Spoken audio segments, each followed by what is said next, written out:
much for coming here this evening. I would like to begin by thanking His Highness Sheikh Khalifa bin Zayed Al Nahyan, President of UAE, His Highness Sheikh Mohammed bin Rashid Al Maktoum, Vice President and Prime Minister of UAE and ruler of Dubai, His Highness Sheikh Mohammed bin Zayed Al Nahyan, Crown Prince of Abu Dhabi and Deputy Supreme Commander of the UAE Armed Forces, and the other rulers of this great nation. I would also like to thank my brothers and sisters from our great nation who have come here today. And I want to thank you because when I drive through Dubai or I drive through UAE, I see your energy, your blood and sweat. You have helped build this nation.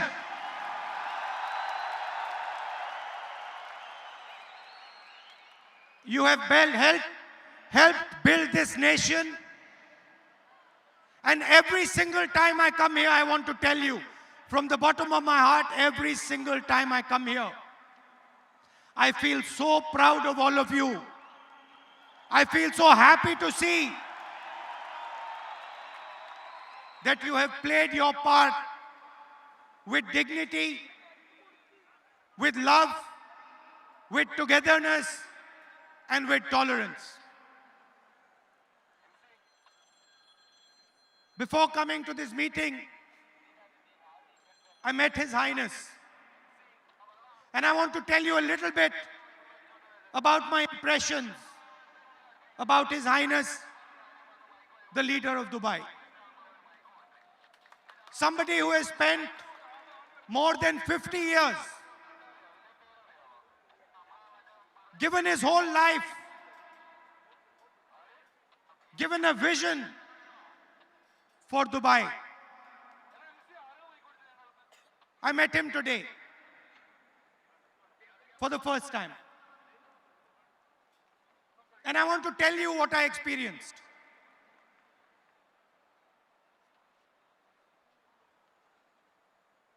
The number one emotion I experienced in His Highness was humility.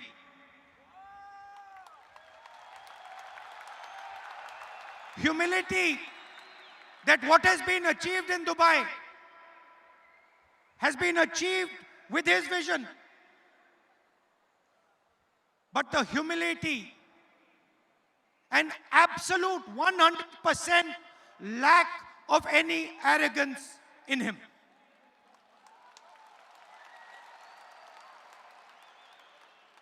Great nations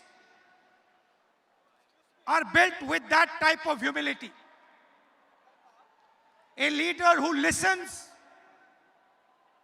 a leader who appreciates not only the people from this country, but the millions of people who come from other countries to help build this country. And this country has been built by many voices. It's a coincidence. Maybe it was meant to be, but this year in the UAE is the year of tolerance.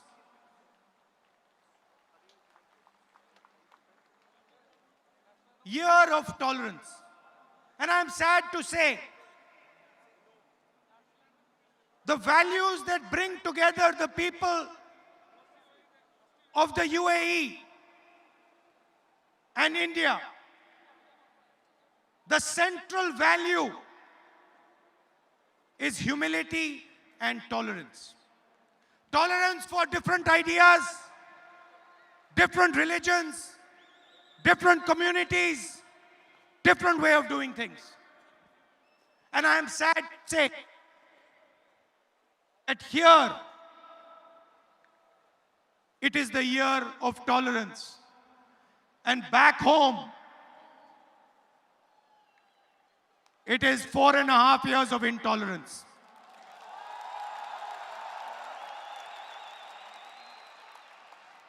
And this bridge that has been built between UAE and our great India, this is not a new bridge. You have come here, you have given your blood, your sweat, and you built this great city, but you're not the first. For hundreds of years, people from India have been coming to Dubai, to the UAE. And people from Dubai and the UAE have been coming to our home. And if we are successful because of the value of tolerance, of listening, of working together, and most important, the value I saw today in His Highness called humility. So I want to start by telling you, all of you, that you have achieved great things here. And you are going to achieve even greater things. And I want you to know, as an Indian leader, as somebody who has come from India to speak to you, I want you to know that you are India's biggest strength. Not only in Dubai, not only in the UAE, I'm not only speaking to you. I'm speaking to every single Indian, whether he's in Canada, in the United States, Europe, Africa, Middle East. I'm speaking to all of you. And I want to tell you that you have played a tremendous role in making India what it is today. And I want to go further. I want to go further, because that is not enough.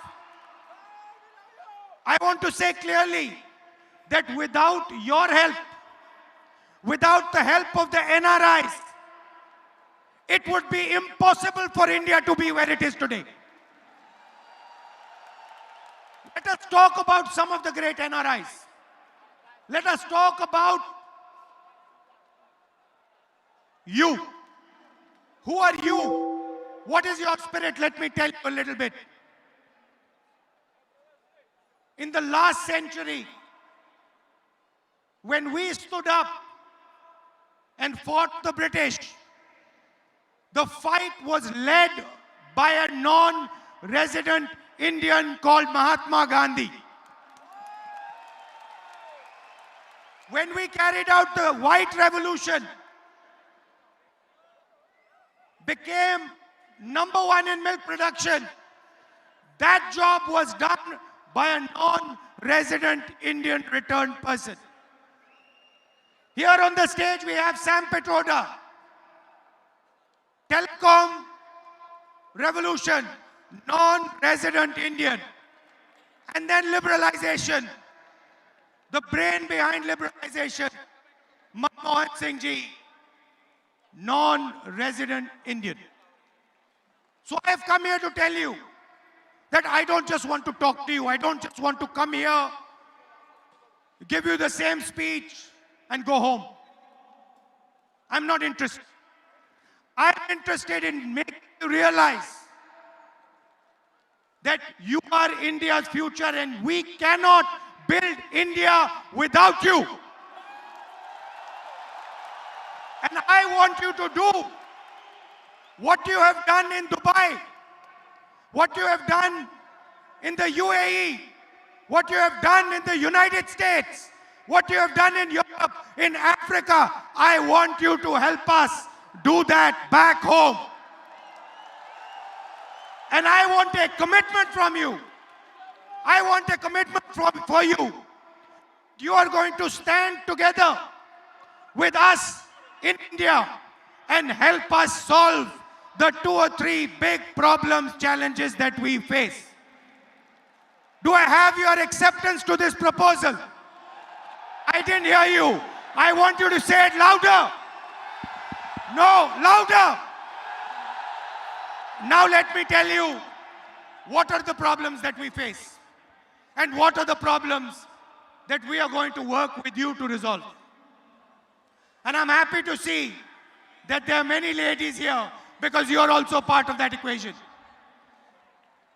The single biggest problem that we face in India today,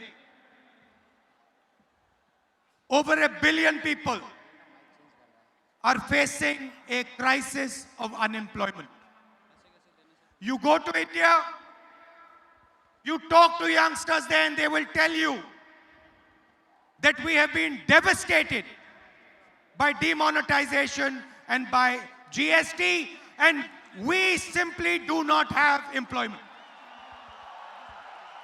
So the first problem that India needs to take head on, we are in a cricket stadium, not on the back foot, but on the front foot is unemployment.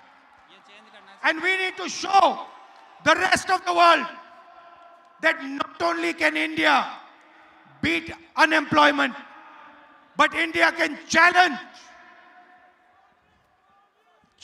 our neighbor, China, when it comes to manufacturing and when it comes to employment. And you have a central role in resolving this problem. You agree with that? You're ready to help? Okay. The second big problem, India has been brought where it is. India has been made successful on the back of our farmers. And if I was to ask some of you here what your parents or grandparents used to do in India, many of you will say they were farmers. Am I correct? And today, our farmers are in deep trouble. They are struggling and they cannot see the future. So we have to transform Indian agriculture. The same way we carried out a green revolution, we have to carry out a second green revolution, a new green revolution that will take Indian agricultural products, foods, vegetables, and put them on every single plate in the rest of the world. In Dubai, in London, Paris, Germany, America, Canada. For that, we have to give agriculture high technology, and we have to give them the knowledge that you currently have. You agree? So that is the second problem. Like Mr. Kurian did, I want people from this crowd who have understanding, who have knowledge to come back home and work with us. Sam Pitroda is helping us, Mr. Chithambaram, Sam Pitroda and a list of people is helping us create the manifesto for the 2019 election. The manifesto is going to contain our plan for the future of India. It is going to be an expression not just of the Congress party, not of one person, not of one individual. It is going to be an expression of the millions and billions of Indians. It is going to be an expression of our farmers, of our youngsters, of women like you, and most importantly, it is going to be an expression of our NRI community. I want your voice to be inside the manifesto the Congress party produces. I have told Sam Pitroda that he is going to have detailed conversations with our NRI community in Dubai, in Abu Dhabi, in the UAE, in the Gulf, in America, Canada, rest of the world. And we are going to ask you what you need in that manifesto and what you tell us we are going to do for you. And I understand that you have a problem of representation. You have mentioned to me that you have a desire to be represented in India, Indian politics. You want to be represented in the Rajya Sabha. You want your expression to be heard in India.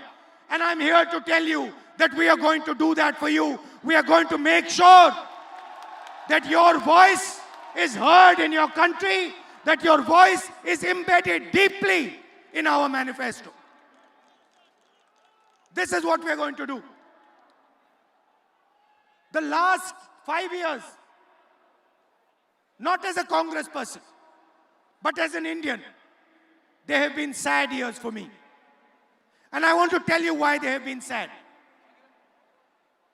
Today, I was told by His Highness that it is the year of tolerance. What is tolerance? Tolerance is listening to people. Tolerance is embracing people. Tolerance is embracing ideas that are different than yours. People of different religions, people of different communities, that is tolerance. I want to ask you, can you have tolerance without humility? Is tolerance possible without humility? Is tolerance possible with arrogance? Can you run a country like India believing that only one idea is correct and all other ideas are wrong? Never. It simply cannot be done. And what makes me sad is that today in India, my beloved country is being divided. It is being divided, and I want every NRI to hear this properly. It is being divided for political reasons and for political benefit. That is why it is being divided. Different religions are being divided. Different communities are being divided. The rich and the poor are being divided. And India can never be strong if it is divided. I said to you, we are in a cricket stadium. I made the analogy of hitting a six. I want to ask you, can a cricket team that is divided, a cricket team where the batsmen don't talk to the bowlers, where the bowler doesn't talk to the wicketkeeper, where the wicketkeeper doesn't talk to the fielder, can that cricket team ever win a game? Then how can a country that is divided be successful? It is impossible. So the first task that we have to do, the absolute first task that we have to do, and every single Indian is responsible for this, whether he lives in India or he lives in Dubai, UAE, America, anywhere, every single Indian is responsible. We have to bring India together once again. We have to bring all our communities, all our religions, all our people, all our states together. And we have to say that enough. This is not many countries. This is not many religions. This is not many castes. This is first one country. From there we will start. And that is where we are fundamentally different. We simply do not believe that India can be successful if it is divided. And I want all of you to commit, regardless of which religion you're from. You have people here from Kerala, from Punjab, from Haryana, Karnataka, Maharashtra. Every single state, there are people here. There are people here from every single religion, every single community.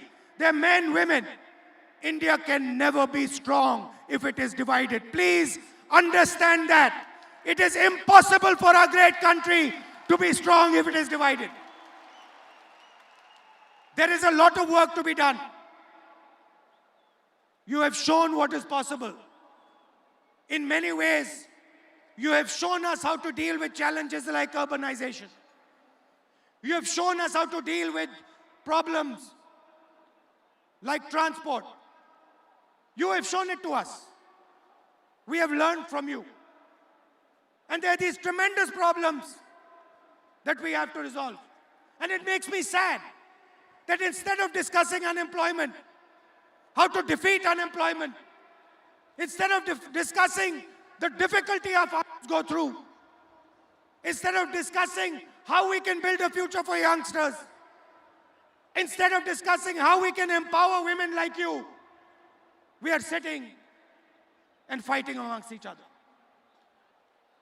We are threatening each other, shouting at each other, abusing each other. It does not make sense in the 21st century. And that is what we have to do. We have to bring India together, regardless of the ideology, regardless of the thinking.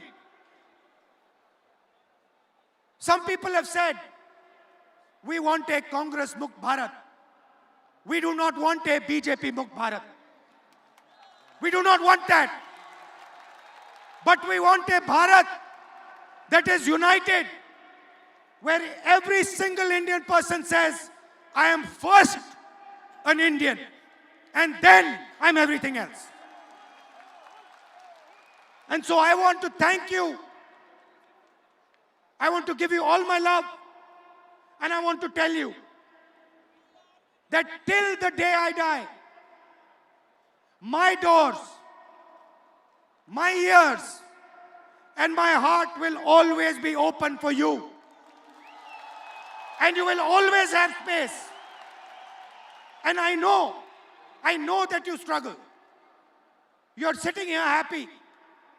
But each one of you, there's not a single person in this room who has not struggled and made himself successful. I don't think there is a single person in this room who has not struggled, who has not given his blood, his sweat, his tears. It is true, isn't it? There is not a single person who has not built himself from scratch over here. And that is something we're extremely proud of. And you must never forget that. That if there is an idea called India, if President Obama, President Trump can say that there is only two countries, there are only two countries that can challenge the United States, a superpower, the biggest superpower. The president of the biggest superpower says there are only two countries that can challenge us. Which two countries? China and India. And what is India if it is not you?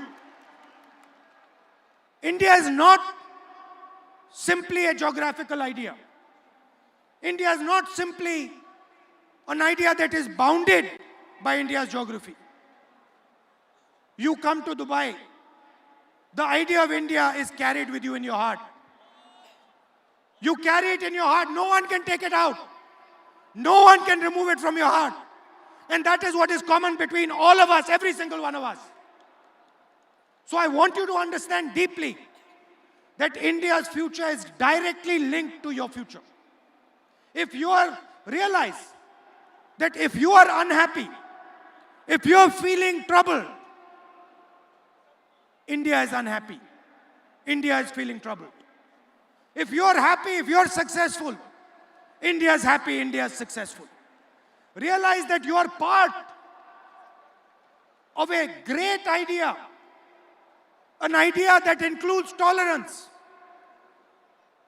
that includes brotherhood, that accepts multiple different religions, multiple different states.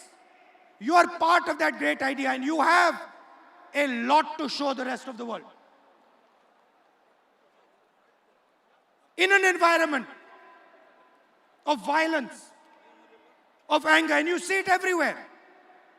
You see it in the United States, you see it in Europe, you see it in the Middle East.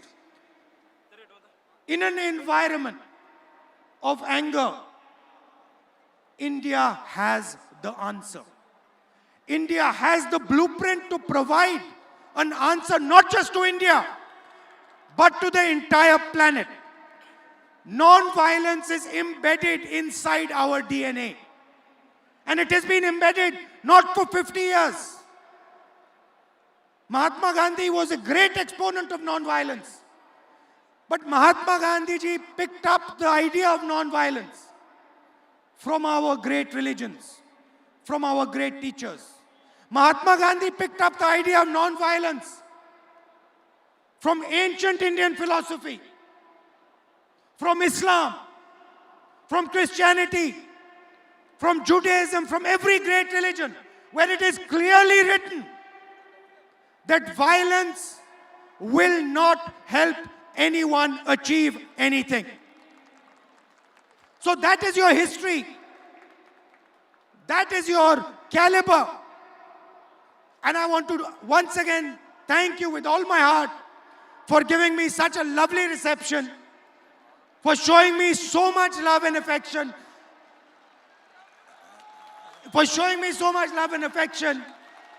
in Dubai, so many miles from home. You have made me feel as if I am sitting back at home in India. So thank you for that.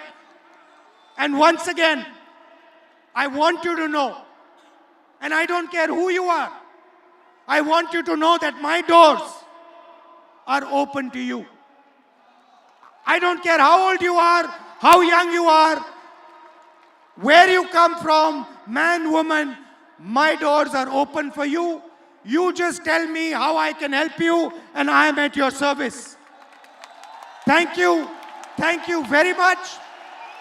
We are facing an electoral battle in 2019. I want to tell you with utmost confidence that we are going to win that battle, and we are going to bring India together again and move forward and take on the great challenges that our country faces. Thank you very much. Have a good evening. Good night.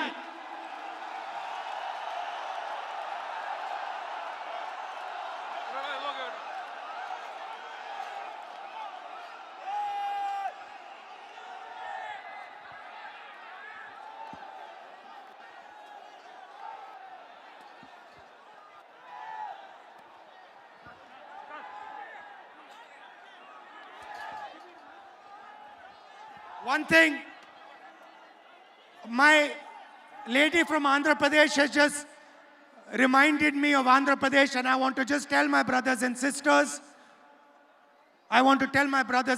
who are here from Andhra Pradesh, I have made a clear commitment, and the Congress party has made a clear commitment. The moment we win the election, special status to Andhra Pradesh will be done. Thank you very much.